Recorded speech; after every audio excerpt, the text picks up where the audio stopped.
Hey everyone, welcome to the Reef Spot. This is my YouTube channel where I will be sharing my experiences in the reef keeping hobby. I'm going to be starting out with a 6-gallon nano tank build.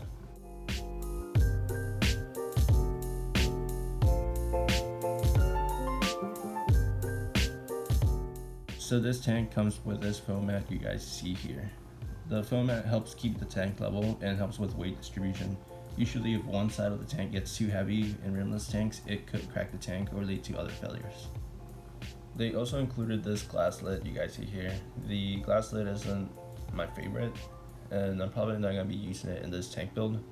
If I do have any issues with fish jumping out of the tank or maybe heavy evaporation, I may use it again, or I could also use a mesh lid. So this tank also comes with a free LED light.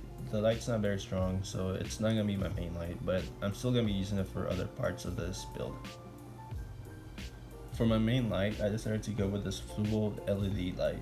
It's a Fluval made specifically for Nano Reef tanks. As you guys can see, it just hangs on the back of a tank, and you can swing it left or right, so you don't have to put it directly in the middle of the back of your tank, which is pretty nice considering I'm going to be using this filter you guys see here. This is the box for the light I'm going to be using for my tank. I decided to go with this light because it was pretty cheap.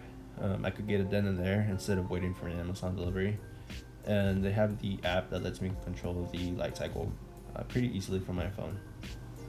So I was going to use this hyper gear light that everybody seems to use for this small nano tank builds. It's a pretty good light from what I could see, and it had good reviews, but this Fluval Nano just worked better for me, especially because I'm going to be using the hang of the back filter, and I can't really position the light directly in the middle of the tank. I'm going to be using this aqua clear filter. It's rated for 50 gallons, I believe, 20 to 50 gallons. I usually try to over filter my tanks. I just think it's better.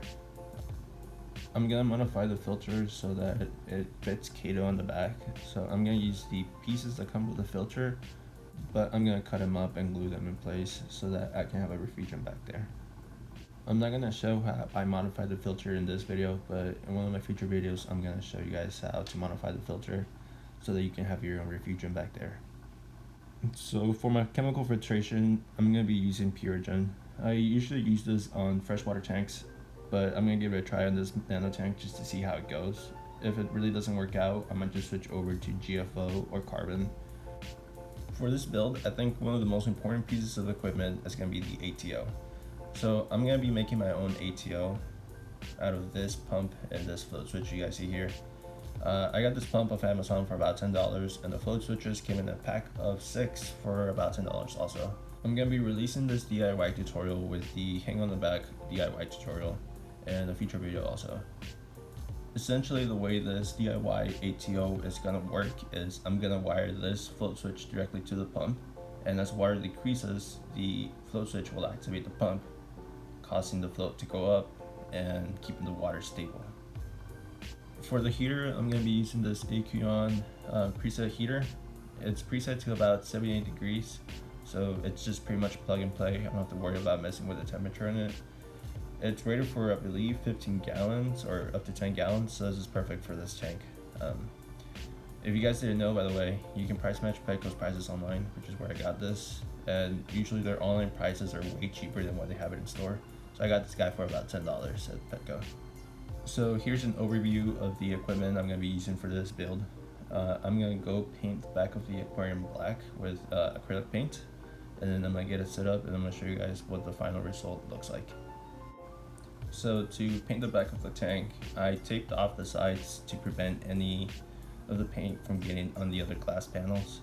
If for some reason I do get some of the paint on there though, it easily comes off since I'm going to be using this matte black acrylic paint. I got this from Walmart for I believe like $3, so it's really cheap. And I'm going to be using this foam brush and this cup to pour the paint in there and paint the back of the glass right here. Alright guys, so I finished painting the tank, and here is the final result. This is the tank with all the equipment put in there already.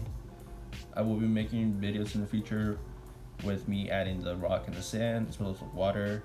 I'm also going to be making videos for the DIY hang on the back refugium, as well as ATO you guys see back here in the top left corner.